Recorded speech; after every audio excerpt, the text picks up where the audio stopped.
नमस्कार। आज की क्लास में हम चर्चा करेंगे घड़ी का जल प्रतिबिंब में समय ज्ञात करना। तो देखते हैं कि घड़ी का जल प्रतिबिंब में समय किस प्रकार से ज्ञात किया जाता है। तो मान लीजिए आपके पास में कोई घड़ी है और उसमें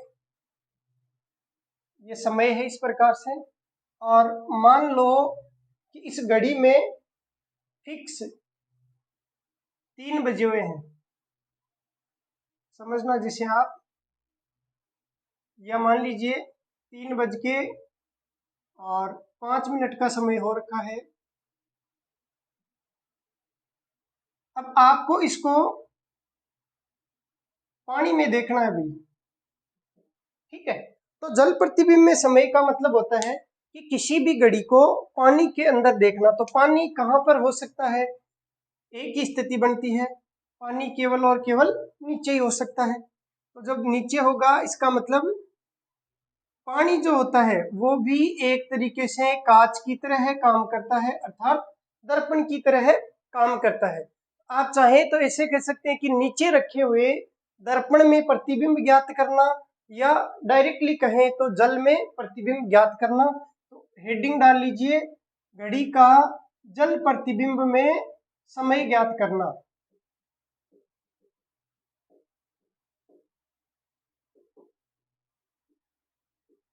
अब यहाँ पे देखिए, जल जो होता है वो नीचे रखे हुए कांच की तरह काम करता है। तो ये जो घड़ी है वो आपको जल में भी दिखाई देगी। तो ये घड़ी मैंने ऐसे की ऐसी यहाँ पे बना दी। अब कल मैंने आपको बताया था कि घड़ी में नंबरिंग नहीं लिखी होती है, केवल डॉट लगाए होते हैं, और इन्हीं डॉट के आधार पे आपको पहचानना होता है कि यहाँ 12 होता है, यहाँ 3, यहाँ 6 और यहाँ 9 लिखा रहता है। अब वही बात आपने ये वाली सुई इस तरफ कर रखी है, तो इसमें भी जल प्रतिबिंब में भी घंटे वाली सुई है वो इस तरफ है, तो जल प्रतिबिंब में भी घंटे वाली सुई है वो इस तरफ ही दिखाई देगी। क्यों दिखाई देगी? क्योंकि ये जो जल है वो कांच की तरह काम कर रहा है, और कांच है वो कल मैंने बताया था नकलची होता है, नकल करता है। तो आपने इसको ये सुई इस प्रकार से दिखाई, ये भी आपको ये सुई इसी प्रकार से दिखाएगा। तो घंटे वाली सुई तो यहीं रहेगी। उसके बाद में जो मिनट वाली सुई है वो आपने थोड़ी सी देखो कांच से दूर कर ली। ऐसे ध्यान दीजिए, आपने इस सुई को कांच से थोड़ा दूर कर लिया है, तो ये भी क्या करेगा, कांच से इस सुई को थोड़ा दूर कर लेगा और यहाँ पे आपको दिखाई देगी। अब देखना, ये 3 से देखो कितना दूर है, 1 और 2 पॉइंट दूर है। तो ये भी आपको 1 और 2 पॉइंट दूर, मतलब यहाँ जो 5 वाला बिंदु होता है उसके नजदीक आपको दिखाएगा। ये लो जी, ठीक है। अब यहाँ पे आप 3 लिख सकते हैं, यहाँ पे 12, यहाँ पे 6 और यहाँ पे 9। तो इसका जो दर्पण जल प्रतिबिंब है वो इस प्रकार से आपको दिखाई देगा। अब चलो, एग्जाम में ऐसे तो अपन सोल्व नहीं करेंगे कि डायग्राम बनाने बैठ जाएं और डायग्राम बना के सोल्व करें, ऐसा आपको नहीं करना है। आपको इसके लिए कोई ना कोई ट्रिक जरूर याद रखनी होगी। तो चलिए आपको एक कहानी सुनाता हूँ। एक बार की बात है, बारिश का मौसम था और वो गाना चल रहा था, पानी पानी पानी, ठीक है, आप सबको याद होगा। तो आपको जल प्रतिबिंब में समय ज्ञात करना है, तो वो पानी पानी वाला गाना आपको थोड़ा ध्यान में रखना है। और होता क्या है कि गांव में जैसे कोई भी तालाब होता है, उसमें थोड़ा पानी भरते ही आसपास के बच्चे उसमें खेलने के लिए, तैरने के लिए आ जाते हैं। और ये जो तालाब है इसमें 2 बच्चे हैं, वो यहाँ पे खेलते हुए तैरने के लिए आ जाते हैं। अब एक जो बच्चा है उसका नाम मान लीजिए रफीक, और दूसरे का मान लीजिए सलीम, ऐसे आपने नाम मान लिए। ये रफीक है वो मान लीजिए छोटा बच्चा है, और ये सलीम है ये इसका चाचा है, मतलब चचा जान है इसका, ठीक। अब ये रफीक जो है वो धीरे धीरे खेलते हुए इधर जाता है, तो यहाँ पे उसका पैर फिसलने लगता है। तो पैर फिसलने लगता है तो ये जोर से चिल्लाता है कि चचा जान बचाओ बचाओ, ठीक। उतने में ये सलीम है, इसमें पता नहीं कहाँ से चचा जान वाली फीलिंग आ जाती है, और कहाँ से पता नहीं एक्स्ट्रा जान आ जाती है इसमें। और जैसे ही इसमें एक्स्ट्रा पावर आती है, ये पानी के अंदर कूद पड़ता है और कूद के इस छोटे रफीक को बचा लेता है और बचा के बाहर निकलता है। उतने में वहां से न्यूज़पेपर वाले न्यूज इकट्ठी करने के लिए जा रहे थे, तो कोई रिपोर्टर है वो इनकी फोटो खींच लेता है। वही की फोटो मेरी खींच, ठीक, खींच मेरी फोटो। तो वो फोटो खींच लेता है और फोटो खींच के दूसरे दिन न्यूज़पेपर में देता है कि देखिए, है ना, 6 वर्ष और 30 दिन के रफीक खान को उसके बहादुर चचा जान सलीम खान, जिसकी उम्र महज 18 वर्ष 30 दिन थी, ने, और फिर वो ऐसी न्यूज डालेंगे कि सारे लोग इस न्यूज को पढ़ेंगे, तो वो ऐसे लिखेंगे कि मौत के मुंह से निकाला, ऐसे लिखेंगे कि मौत के मुंह से निकाला। तो सारे लोग देखेंगे कि भाई पता नहीं कहां से मौत आ गई थी और उसने मुंह में निकलने वाली थी कि इसने वापिस उसके मुंह से छीन के वापिस निकाल लिया। तो ये न्यूज दूसरे दिन अखबार में छप जाएगी और जैसे ही अखबार में छपेगी तो वही जो प्रशासन होता है वो 26 जनवरी पे, 15 अगस्त पे ऐसे बहादुर बच्चों को, जो सलीम खान जैसे बहादुर बच्चे हैं, इनको सम्मानित भी करती है। और जैसे ही 26 जनवरी आई तो इनको सम्मानित किया गया। तो भाई सलीम खान ने बताया कि कैसे मैंने बहादुरी से अपने छोटे भतीजे रफीक को, जो महज 6 वर्ष और 30 दिन का था, तो कैसे मैंने मौत के मुंह से निकाला। और एग्जाम वालों ने यही आपके लिए एग्जाम में सवाल बना दिया कि भाई जो बहादुर बच्चे थे उनकी उम्र क्या थी। तो आपको यही याद रखना है, एक की तो थी 36 और एक की थी 18-30। अब यही आपके लिए सूत्र का काम करेंगे। तो ध्यान रखिए, जल प्रतिबिंब में समय ज्ञात करना है तो जल का मतलब पानी पानी पानी, वो फीलिंग ले आना। और पानी पानी पानी वाले में याद रह जाएगा कि वो चचा जान चिल्लाता है और उसका चचा जान है, उसमें पता नहीं कहां से जान आ जाती है और वो उसको बचा लेता है। और फिर न्यूज़पेपर वाले अखबार में उसकी न्यूज छाप देते हैं और उनको सम्मानित किया जाता है। उनकी उम्र क्या क्या थी बताइए? एक की तो थी 36 और एक की थी 18-30। तो आज के बाद में ध्यान रखिए, आपको जब भी जल प्रतिबिंब में समय ज्ञात करना है, जल का मतलब पानी, तो आपको 36 और 18-30 ध्यान में रखना है। अब 36 कब काम में लेना है और 18-30 कब काम में लेना है? तो ये घड़ी है, इसमें 12, 1, 2, 3, 4, 5, 6, 7, 8, 9, 10, 11 और ये 12, ठीक। तो जब समय छोटा हो, मतलब 1 से लेके 6 तक हो, तब तो आपको 36 में से गट्ठा देना है।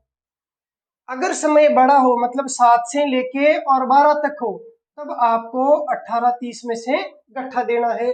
6 और 7 के बीच का कभी आपसे एग्जाम में सवाल पूछा नहीं जाता है, इसलिए यहाँ वाला कोई सवाल नहीं बनता है। तो आपको ध्यान रखना है, या तो 36 में से गट्ठा देना है या 18-30 में से गट्ठा देना है। अब देखना, कुछ भी याद ज्यादा नहीं रखना है, हिसाब से देख लेना कि कौन से में गठाना है। अगर छोटा समय हो तो छोटे वाले में से गट्ठा देना, और 36 में से नहीं गट्ठा हो तो फिर भाई बड़े वाले में से गट्ठा देना, 18-30 में से गट्ठा देना। कल जैसे अपन ने दर्पण प्रतिबिंब में देखा था कि या तो 12 बजानी है और 12 बजने से भी पार नहीं पड़े तो डबल 12 बजानी है। तो वही कंडीशन यहाँ पे है कि या तो 36 में से गट्ठा दो, पार नहीं पड़े तो 18-30 में से गट्ठा दो। अब इस सवाल को सोल्व करते हैं। जैसे मान लीजिए यहाँ पे समय था 3:05। आपको जल प्रतिबिंब में समय ज्ञात करना है, तो आप क्या करेंगे, 36 में से घटाएंगे 3:05 को, तो ये 30 में से 5 गया तो 25, 6 में से 3 गया तो 3, तो 3:25 है वो उत्तर आ जाएगा।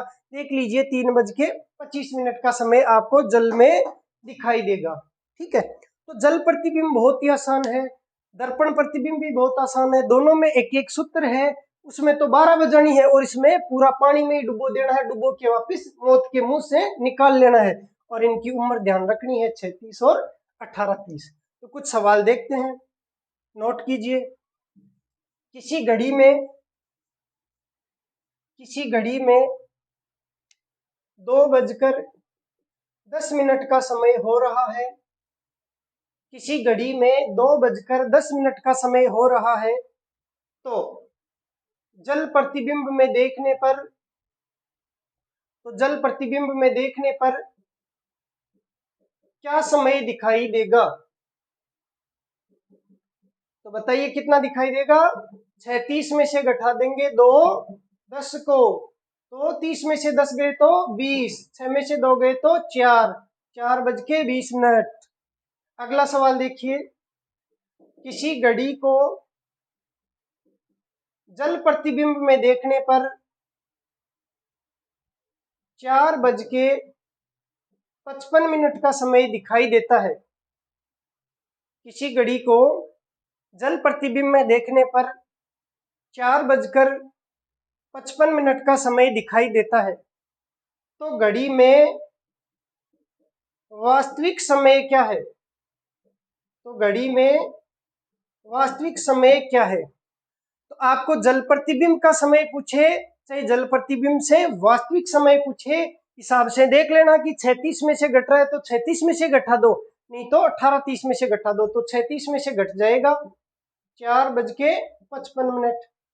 अब यहाँ पे 30 मिनट में से 55 मिनट नहीं घट रही है, तो हम यहाँ से उधार लेंगे, तो ये तो 6 घंटे होते हैं और ये 30 मिनट होती है, तो हम इधर से 1 घंटा उधार लेंगे, तो वो इधर आके मिनट में बदल जाएगा।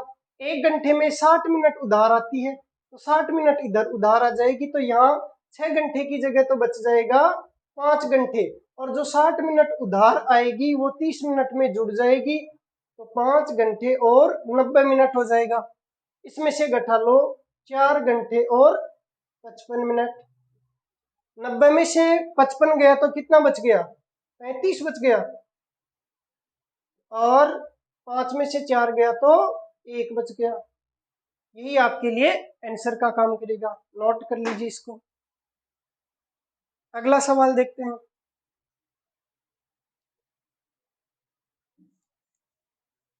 किसी घड़ी में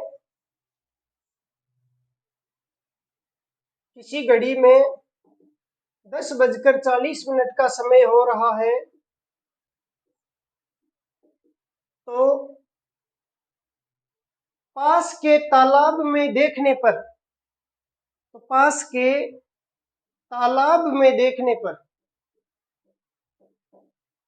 क्या समय दिखाई देगा?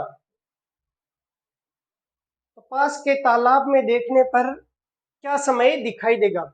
तो तालाब में देखना, इसका मतलब तालाब में क्या होता है? जल होता है, तो आपको जल प्रतिबिंब ज्ञात करना है। अब बताइए 36 में से घट जाएगा क्या? नहीं घटेगा, तो किससे पार पड़ेगी? 18-30 से। घटा दो 6:40 को, उधार लेना पड़ेगा, तो 17 घंटे और इधर हो जाएगा 90 मिनट। इसमें से घटाएंगे 10 और 40 को, 90 में से 40 गए तो 50, 17 में से 10 गए तो 7, तो 7:50 का समय दिखाई देगा। ठीक है, नोट कर लीजिए भी इसको। अगला सवाल देखते हैं। अब मैंने कल आपको बताया था कि दर्पण प्रतिबिंब में एक टाइप का सवाल और आता है, और वो ये आता है कि किसी दर्पण को उल्टा करके किसी घड़ी को उल्टा करके दर्पण में देखा जाए तो क्या समय दिखाई देगा? तो सबसे पहले हम एक उदाहरण देखते हैं। तो ये मान लीजिए कोई पेड़ है,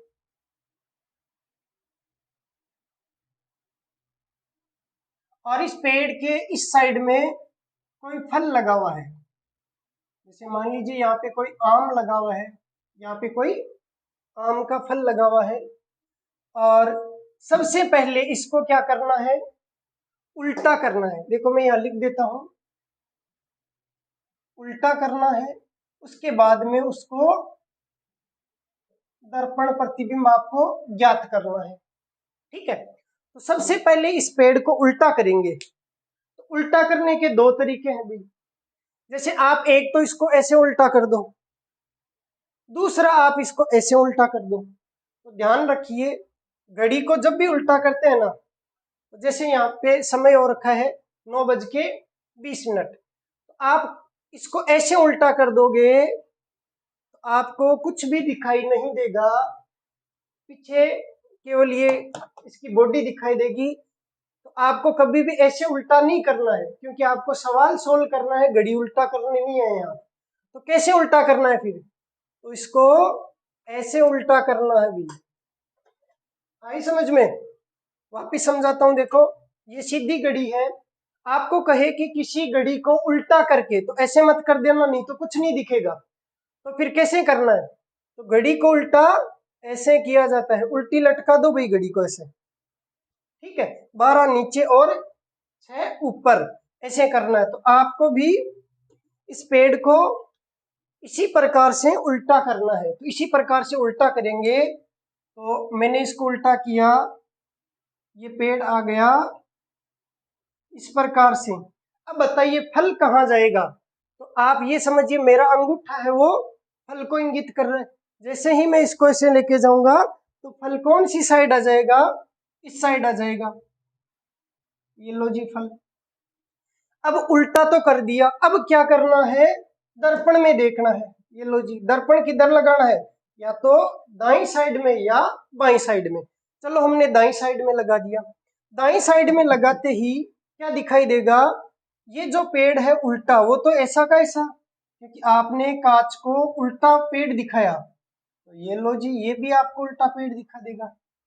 अब ये जो फल है इसको आपने छुपा लिया कि ना तुझे नहीं खिलाऊंगा, तो ये कांच कौन सा कम है? ये भी कहेगा कि ठीक है तू मत खिला, मैं भी नहीं खिलाऊंगा, मैं भी छुपा लेता हूँ। तो ये भी इस फल को इधर छुपा लेगा। तो फल को इधर छुपाएगा तो ये कहाँ आएगा? इस साइड आएगा, ठीक है। तो हमने देखा कि किसी पेड़ को सर्वप्रथम तो आपने उल्टा किया, उसके बाद में उसको दर्पण में देखा, तो ये वाला डायग्राम आपको दिखाई दिया। अब मैं यही पेड़, ये वाला पेड़ है वो एक बार के लिए यहां बना देता हूं, यही फल यहां पे लगा देता हूं।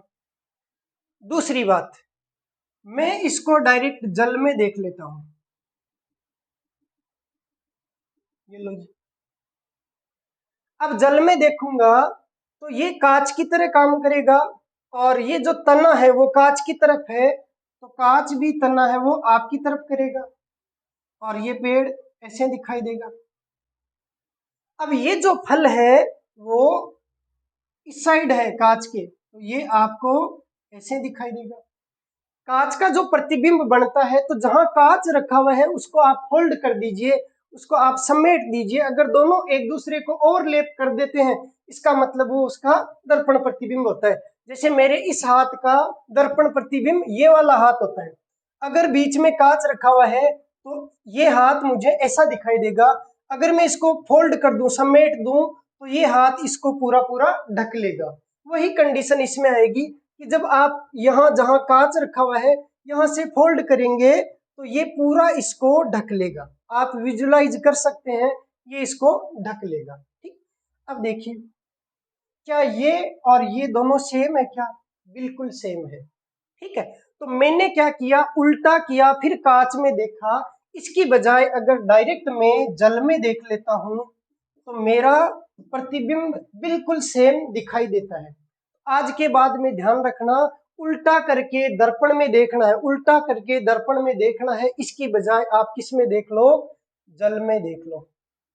तो सवाल पूछा जाए कि उल्टा करके दर्पण में देखना है, तो आप क्या कर देना? जल प्रतिबिंब ज्ञात कर देना। सवाल में ही लिखा हुआ है भाई उल्टा, उल्टा ही काम कर देना। दर्पण का पूछे तो जल का ज्ञात कर देना। अब दूसरा समझते हैं कि जल का पूछ ले तो कोई दिक्कत नहीं, वो भी देख लेते हैं। यही पेड़ है, इसको पहले उल्टा करेंगे, उल्टा करेंगे तो उल्टा ऐसे करना है, ठीक, उल्टा कर दिया, ये फल इस साइड आ जाएगा। अब इसको देखना है किसमें? जल में। देख लो भाई, पहले तो आपने इसको उल्टा किया, ये लो जी उल्टा कर दिया, उल्टा करके जल में देखा। तो जल में देखने का मतलब होता है नीचे रखे हुए कांच की तरह काम करना है। इस बार आपने इसकी टहनियों को दर्पण की तरफ कर दिया तो ये टहनियां आपको इधर दिखाई देगी। ये फल इस साइड में है तो ये फल आपको इस साइड में दिखाई देगा। फोल्ड करके देख लीजिए, एक दूसरे को ओवरलैप कर रहे हैं। उल्टा किया, जल में देखा, ठीक है जी, ये दिखाई दिया। अब एक बार मैं इसी को कांच में भी देख लेता हूँ, इसी को कांच में दर्पण में देख लेता हूँ तो ये जो पेड़ है वो मुझे ऐसा दिखाई देगा, ये पेड़ ऐसे। इस बार आपने कांच को कहा कि ले ले खा ले तो ये भी कहेगा कि ले तू भी खा ले। देखना ये और ये सेम है कि नहीं है, बिल्कुल सेम है। तो आप उल्टा करके जल प्रतिबिंब ज्ञात करेंगे। इसको मिटा देते हैं, उल्टा प्लस जल प्रतिबिंब, तो वो किसके जैसा दिखाई देगा, वो डायरेक्ट दर्पण प्रतिबिंब की तरह दिखाई देगा। तो ये लीजिए, एग्जाम में इतना ही ध्यान रखना कि घड़ी को उल्टा करके जल के सामने रखा जाए तब तो दर्पण प्रतिबिंब में समय ज्ञात कर देना, और अगर घड़ी को उल्टा करके दर्पण प्रतिबिंब में समय पूछा जाए तो जल प्रतिबिंब का समय ज्ञात कर देना। नोट कर लीजिए, दोनों चीजें लिख लीजिए भी। उल्टा प्लस दर्पण बराबर जल, और दूसरा लिखिए उल्टा प्लस जल बराबर दर्पण। समझा मैंने आपको दिया है, एग्जाम आपकी 13 मई को है, इस कारण ज्यादा दिमाग लगाना नहीं है, ये दो चीजें याद रख लेना भाई। एक सवाल लिखिए, किसी घड़ी को उल्टा करके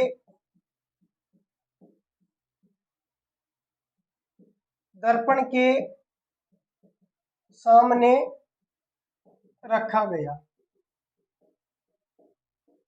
यदि घड़ी में 1:45 का समय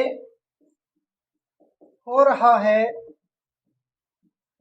तो पूछेगा आपसे क्या, दर्पण में क्या समय दिखाई देगा।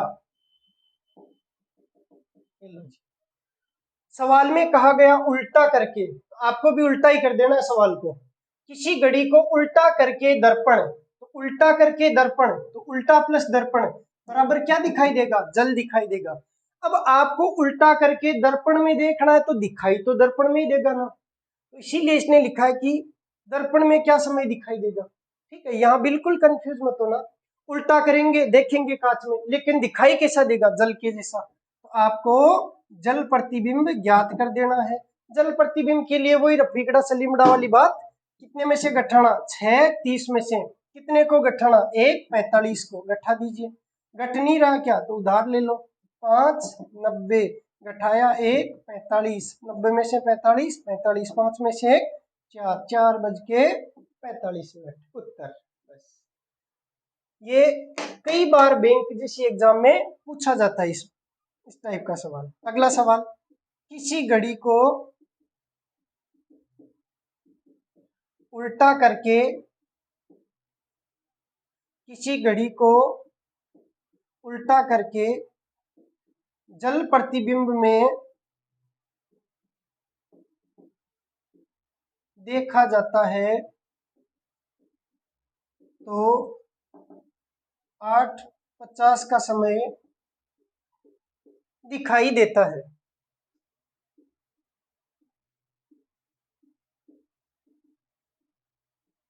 तो घड़ी में वास्तविक समय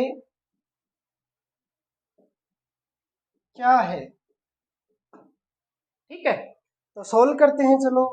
किसी घड़ी को उल्टा करके, तो उल्टा भी करना है और क्या देखना है, जल प्रतिबिंब में देखा जाता है। आप जानते हैं उल्टा प्लस जल कैसा समय दिखाई देगा, दर्पण। अब यहाँ पे पूछा गया कि घड़ी में वास्तविक समय क्या है, तो वास्तविक समय क्यों पूछा, क्योंकि इसने कहा कि आपको 8:50 का समय दिखाई देता है, किसमें, जल प्रतिबिंब में देखने पर।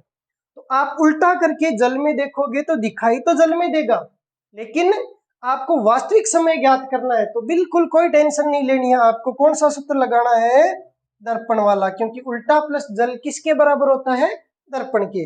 अब दर्पण वाले में या तो 12 बजानी है या डबल 12 बजानी है, तो 12 से काम चल जाएगा क्या? चल जाएगा। तो 12 बजा दो मतलब 1160, इसमें से घटा दो 850 को, 1160 में से 850 को घटाया तो 3:10। यही आपके लिए उत्तर होगा। नोट कर लीजिए भाई इसको।